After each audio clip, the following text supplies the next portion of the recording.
Mayombe de Pepetela. Apresentação do contexto histórico.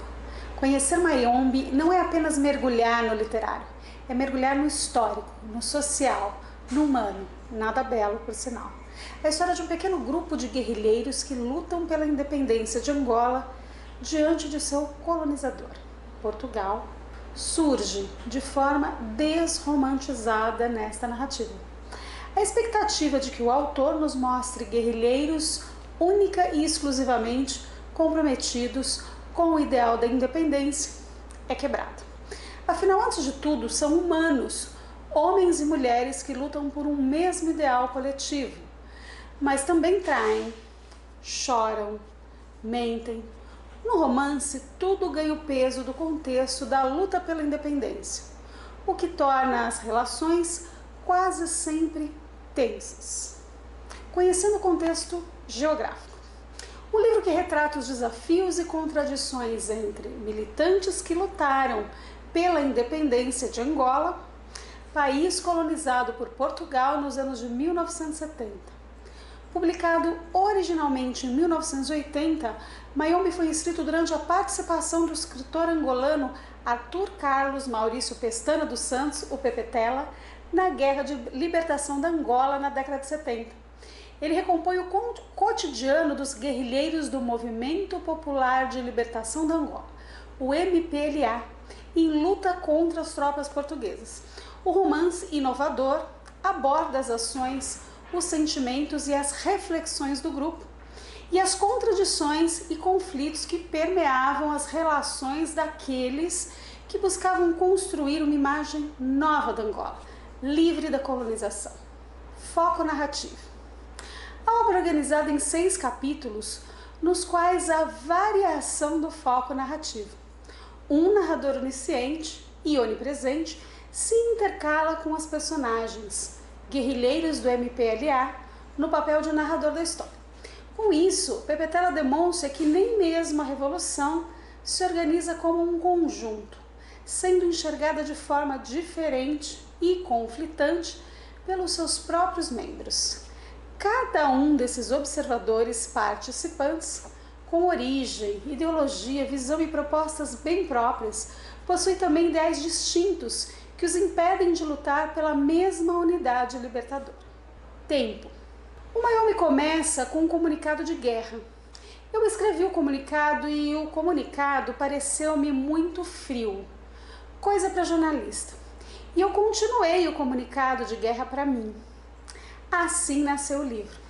Escreveu o autor numa obra híbrida entre o romance e a reportagem. Mayombe, nome de uma região da África, é uma narrativa em tempo cronológico que analisa profundamente a organização dos combatentes do MPLA, lançando luz às dúvidas que também eram as do autor sobre as contradições, os medos e as convicções que impulsionavam os guerrilheiros em busca da liberdade no interior da densa floresta tropical. Eles confrontam-se não só com as tropas colonizadoras portuguesas, mas também com as diferenças culturais e sociais que procuravam superar em direção a uma Angola unificada e livre. Enredo. O livro é dividido em 6 capítulos. A missão, a base, Ondina, a Surucucu, a Moreira e o epílogo. Os personagens são nomeados como alegorias de guerra, conforme os objetivos do MPLA. Assim temos o personagem Sem Medo, o comandante, Teoria, o professor, Verdade, Lutamos, Destribalizados e Mundo Novo, representante da elite africana que vai estudar fora de seu país, entre outros. Ondina, a personagem feminina, é a mulher que instaura as transformações em alguns guerrilheiros do Mayombe. Por exemplo, o comissário político, seu noivo, é obrigado a amadurecer diante da traição e do rompimento da relação com ela. Sem Medo é impelido a refletir sobre o amor e a sacrificar seu desejo por ela. Conhecendo o autor e sua participação histórica. Quem é Pepetela? Arthur Carlos Maurício Pestana dos Santos, conhecido pelo pseudônimo de Pepe Tela, é um escritor africano. Ele nasceu na cidade de Benguela, Angola, no dia 29 de outubro de 1941. Pepe Tela é um apelido para Pestana, seu sobrenome. Em 1969, ele participou da luta de libertação angolana em Cabinda. Nesse momento, adotou o nome de guerra Pepe Tela. Além de diversos romances, ele escreveu crônicas e peças de teatro. Em 1997, Pepe Tela recebeu o Prêmio Camões. As obras do autor fazem parte da literatura contemporânea angolana e são caracterizados por engajamento político, anticolonialismo, crítica sociocultural, valorização da identidade nacional. Em 1958, ele se mudou para Portugal, onde estudou no Instituto Superior Técnico e na Universidade de Lisboa. Durante os 4 anos que viveu nesse país, ele participou de discussões na Casa dos Estudantes do Império, uma espécie de albergue para estudantes das colônias portuguesas, onde grupos de estudantes anticolonialistas e antifascistas refletiam sobre política e cultura. O escritor não aceitou a obrigação de alistar-se no exército português e, por isso, exilou-se em Paris, na França, onde viveu por 6 meses. Depois ele foi para Argélia e ali ele se formou em sociologia. Ele também fez parte do movimento popular de libertação da Angola, o MPLA, como já falamos. Além de ter sido um dos fundadores do Centro de Estudos Angolanos também.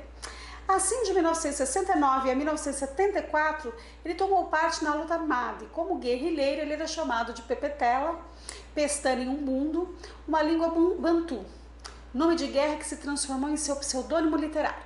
Durante a guerrilha, Pepe Tela também foi responsável pela propaganda a favor da luta armada pela independência, ocorrida em novembro de 1975, quando ele se tornou vice-ministro da Educação, cargo que ocupou até 1982, e participou da fundação da União dos Escritores Angolanos, UEA.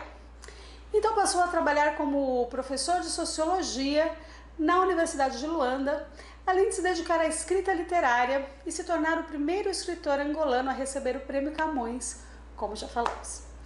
Prêmios de Pepe Tela: Prêmio Nacional de Literatura, em 1980 na Angola e 85, Prêmio Especial dos Críticos de São Paulo, em 1993, aqui no Brasil, Camões, em 1997, Brasil, Portugal, Prins Claus, 1999, na Holanda, Prêmio Nacional de Cultura, em 2002, na Angola, Escritor Galego Universal, em 2007, na Espanha, Rosalia de Castro, 2014, também na Espanha, Forlão Nichols, 2015, na Associação de Literatura Africana, ALA, Cassino de Póvoa, 2020, em Portugal.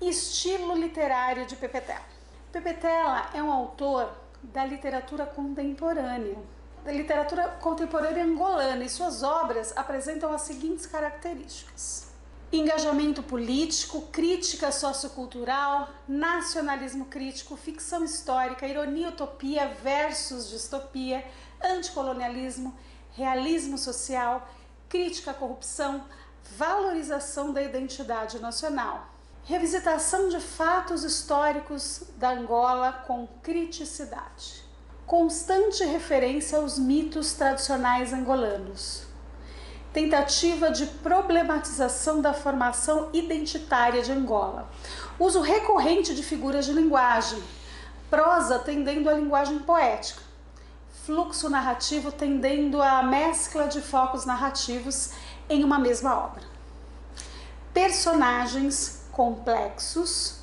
psicologicamente, exploração do tempo e do espaço de forma não linear. Obras de Pepe Tela: As Aventuras de Ngunga, 1973, um romance. Moana Poó, 1978, romance também. Acorda, 1978. No teatro, A Revolta da Casa dos Ídolos, 1979. No teatro, Mayombe, 1980, romance. O Cão Escaloandas, 1985, romance. Yaka, 1985. Luigi, O Nascimento de um Império, um romance. A Geração da Utopia, em 1992, também romance. O Desejo de Kianda, em 1995, romance.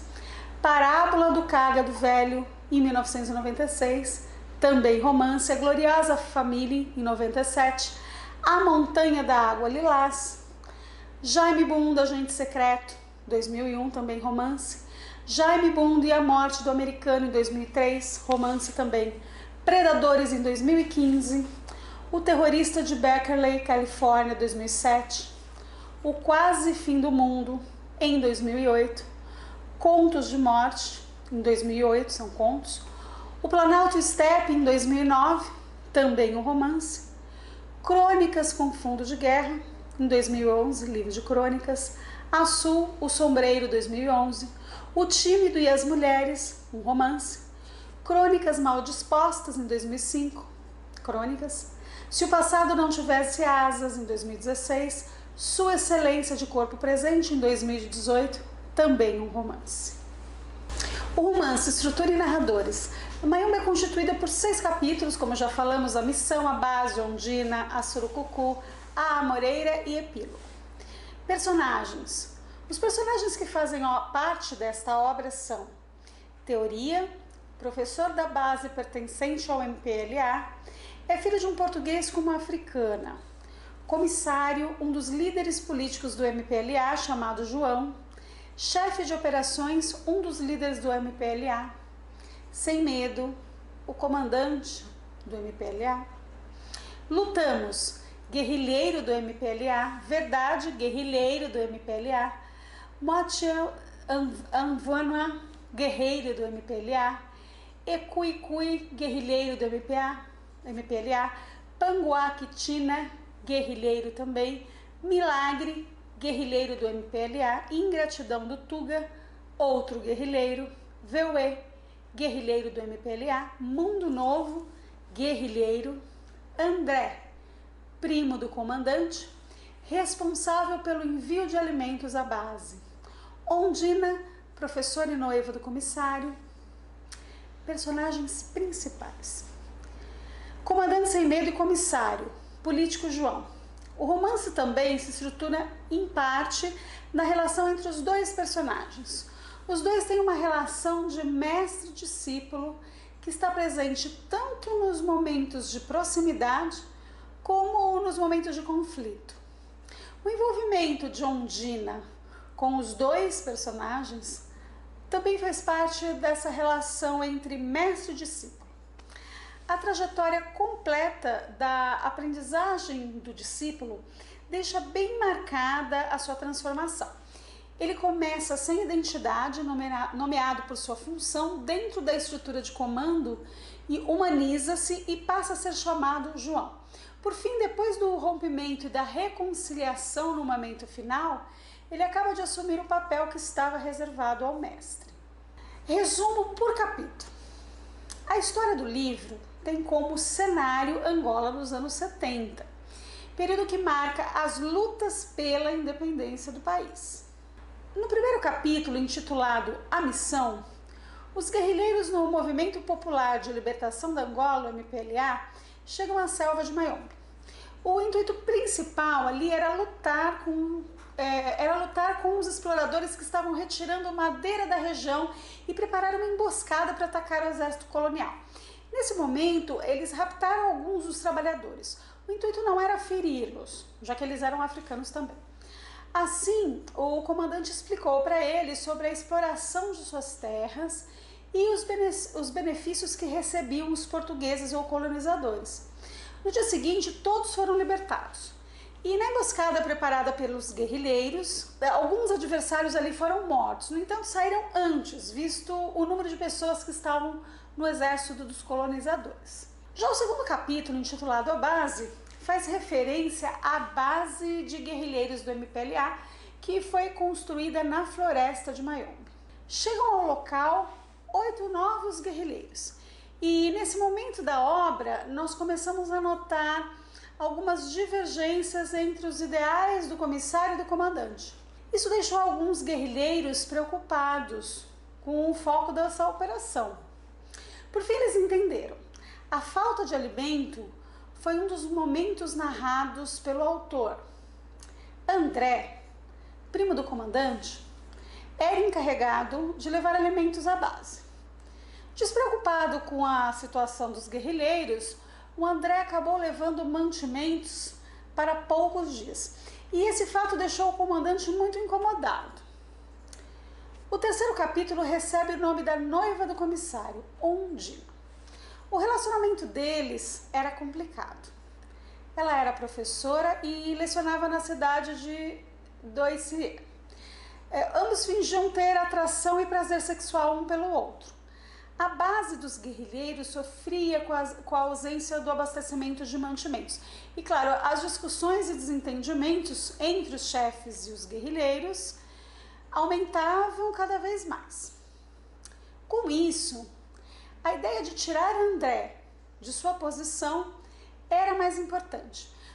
Para tanto, André foi pego com Ondina, noiva do comissário. Ela deixou uma carta para o seu ex-noivo dizendo para ele que deixaria a cidade de Doissier, e na maior parte do capítulo o comissário revela suas histórias amorosas e a sua relação com a Ondina. Curiosamente, quando o comissário vai ao encontro de Ondina, eles se sentem atraídos e fazem amor de uma maneira diferente de todas as outras. Ele diz a ela que não é necessário abandonar a cidade por conta dessa relação. Pelo ato desonroso e por pertencerem a duas tribos diferentes, Kikongo e Kimbundo, o comissário enviou André para Brazzaville para ser julgado. Aqui vale lembrar que nesse capítulo, um dos guerrilheiros, o Ingratidão, foge da base. Já no quarto capítulo, intitulado A Surucucu, é revelado o suposto ataque dos Tugas à base de guerrilheiros e o planejamento do contra-ataque. Em grande parte desse capítulo, enfocam a preparação e as estratégias do MPLA. Dois grupos se dividiram, sendo que o comandante lideraria um grupo pelo rio e o chefe das operações pelas montanhas. Mas quando encontram com teoria, ele revela que não ocorreu nenhum ataque. Explicou que estava próximo do rio e viu uma cobra surucucu. Diante disso, ele atirou nela. Veuê, um dos companheiros que ouviu o tiro, ficou desesperado e logo correu para pedir ajuda. No quinto capítulo, a Amoreira, Mundo Novo foi nomeado chefe em Doissier. O comandante sem medo recebeu a notícia de que seria transferido para leste.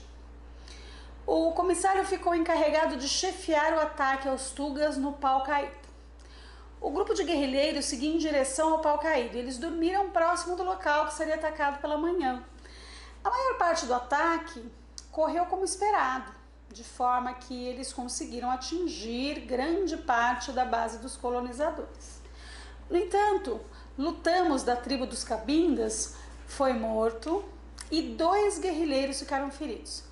Então, mais tarde, o Sem Medo foi atingido no ventre e acabou por morrer também.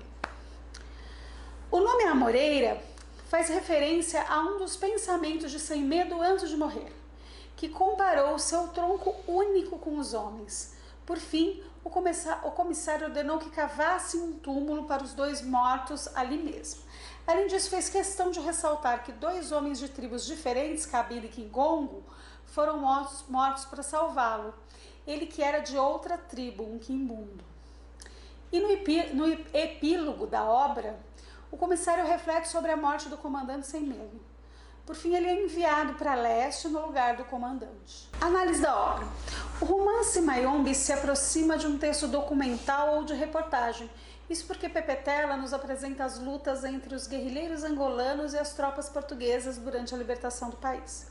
O autor do livro ressalta a dificuldade dos guerrilheiros, enfatizando as diferenças e as rivalidades entre as tribos. Muitas vezes, esse problema gera a falta de um ideal entre todos. Portanto, Pepe Tela deixa claro que as rivalidades devem ser deixadas de lado, pois os sentimentos e as angústias, os medos são de todos. Por meio do cotidiano do MPLA, Pepe Tela recria de forma inovadora os conflitos e os momentos de reflexão de todos que lutavam por um país livre. Desse modo, o conflito aqui não é somente com os portugueses, mas sim entre eles. A liberdade é o foco de todos. No entanto, a realidade é marcada pelas diferenças sociais e culturais de cada grupo. Assim, ele aborda sobre uma Angola que almeja a libertação, ao mesmo tempo que demonstra a falta de unidade de seus grupos. A obra apresenta um narrador onisciente e onipresente, que narra os eventos em terceira pessoa, mas em alguns trechos ela é narrada também em primeira pessoa pelos guerrilheiros do movimento. Sendo assim, o romance é marcado pela polifonia, ou seja, as diversas vozes dos seus personagens. O tempo da narrativa é cronológica e as ações apresentam uma linearidade. Trechos da obra. Para conhecer a linguagem utilizada pelo autor em sua obra, eu vou ler para vocês alguns trechos. No capítulo 1, a missão. Eu, o narrador, sou teoria. Nasci na Gabela, na terra do café. Da terra recebi a cor escura do café vinda da mãe, misturada ao branco de fundo do meu pai, comerciante português. Trago em mim o inconciliável e este é o meu motor. No universo, sim ou não, branco ou negro, eu represento talvez. Talvez é não, para quem quer ouvir sim, e significa sim para quem espera ouvir não. A culpa será minha se os homens exigem a pureza e recusam as combinações? Sou eu que devo tornar-me em sim ou em não?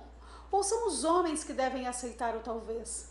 Face a este problema capital, as pessoas dividem-se aos meus olhos em dois grupos, os maniqueístas e os outros. É bom esclarecer que raros são os outros.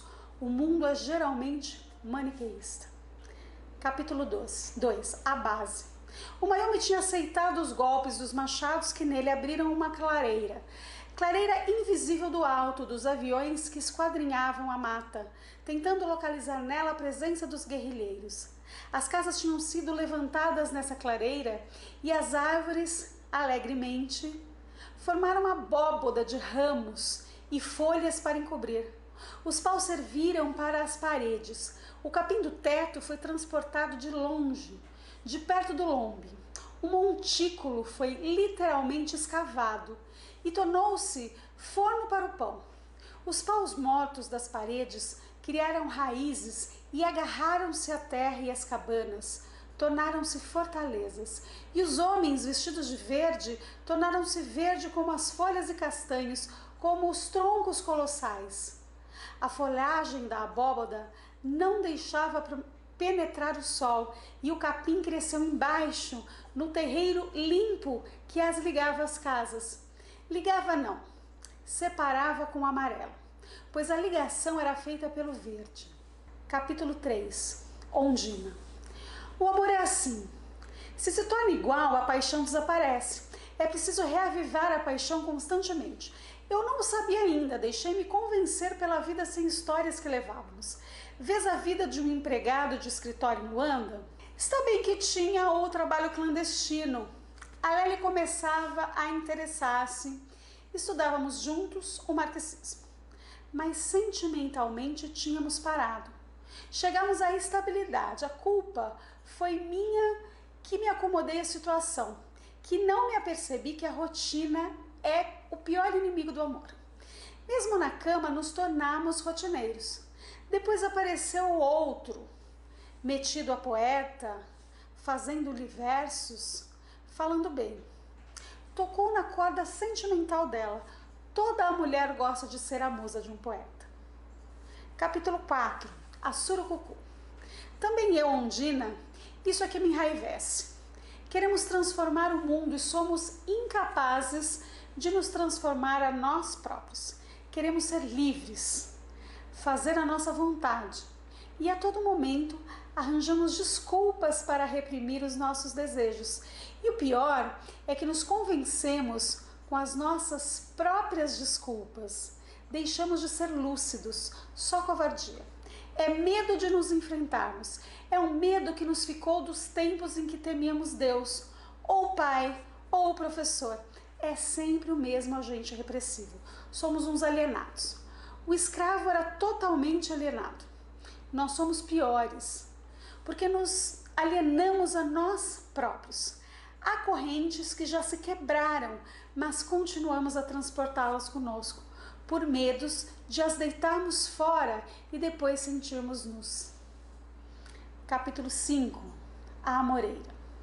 A amoreira gigante à sua frente, o tronco destacava-se do sincretismo da mata, mas se eu percorrer com os olhos o tronco para cima, a folhagem dele mistura-se à folhagem geral e é de novo o sincretismo. Só o tronco se destaca, se individualiza. Tal é o Mayombe. Os gigantes só o são em parte ao nível do tronco. O resto confunde-se na massa. Tal o homem. As impressões visuais são menos nítidas e a mancha verde predominantemente faz esbater progressivamente a claridade do tronco da amoreira gigante. As manchas verdes são cada vez mais sobrepostas, mas num sobressalto o tronco da amoreira ainda se afirma, debatendo-se. Tal é a vida. É o que faz o resto do mecânico ali no tronco da amoreira.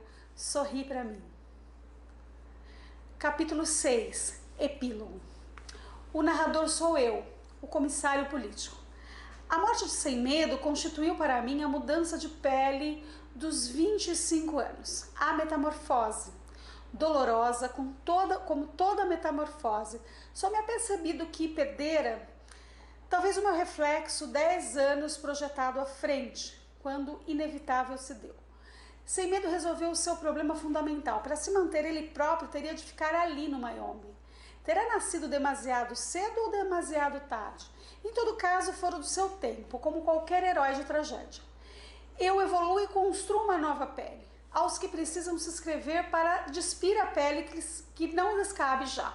Outros mudam de país, outros de amante, outros de nome ou de penteado. Eu perdi o amigo. O romance, propaganda política ou obra literária?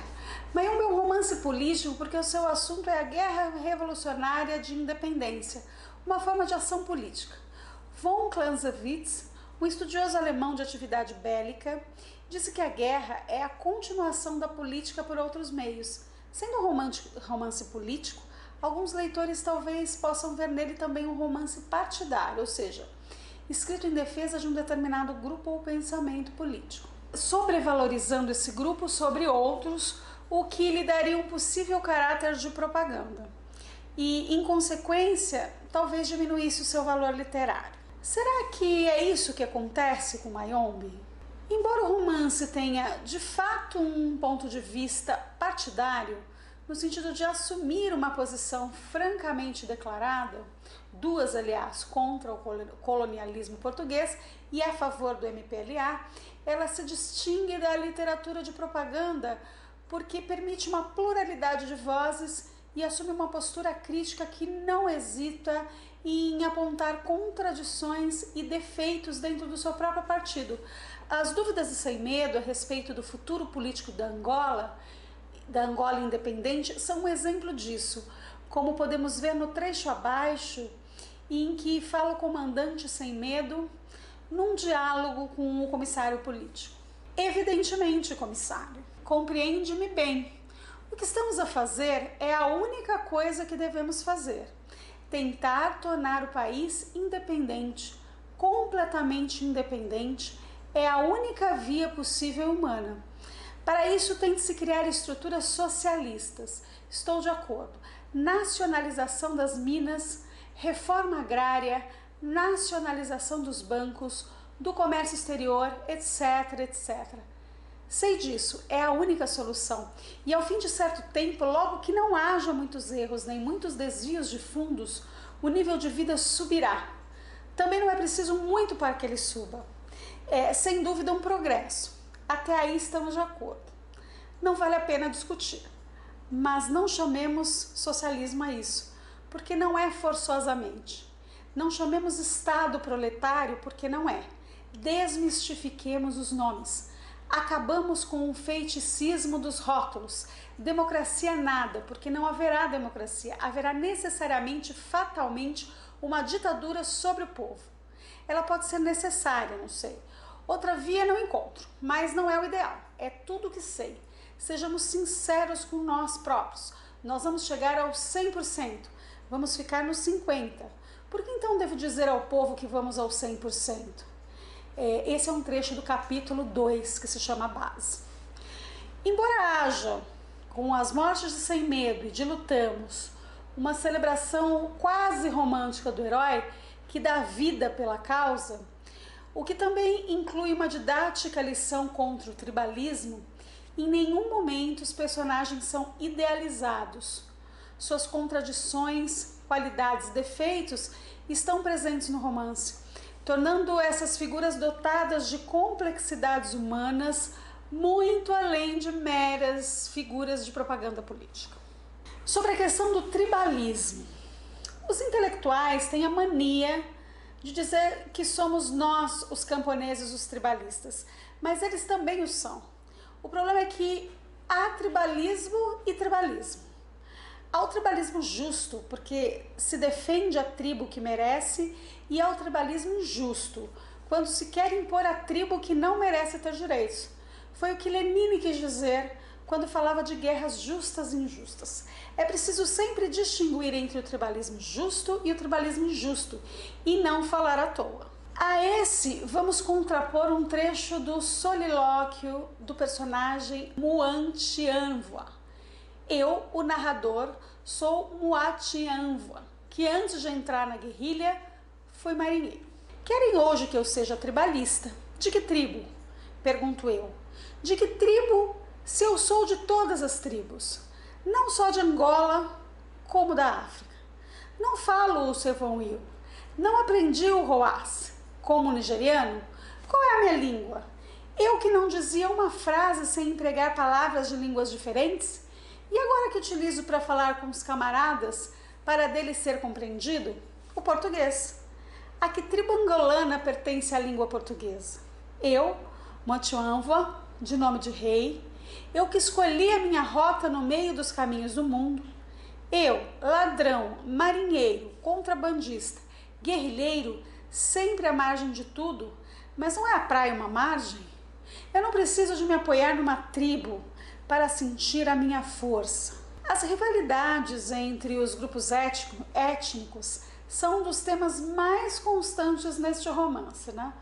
Além da presença da oposição entre os quimbundos e os quingongos, há o grupo de destribalizados e daqueles que de algum modo superaram o tribalismo. Fechamento. A partir da leitura do romance, de toda a informação que tivemos a respeito da Angola e de sua luta pela independência, nós podemos perceber que aconteceu com a Angola na pós-independência, principalmente se compararmos com as opiniões de Sem Medo, o que Sem Medo expressou sobre o futuro do país. O comandante Sem Medo tinha ou não razão a respeito dos receios que ele declarava a respeito do futuro da Angola. Afinal, a Guerra Civil ocupou a Angola até 2002. E também temos as transformações que o fim da União Soviética trouxeram ao país. Vale a pena você pesquisar.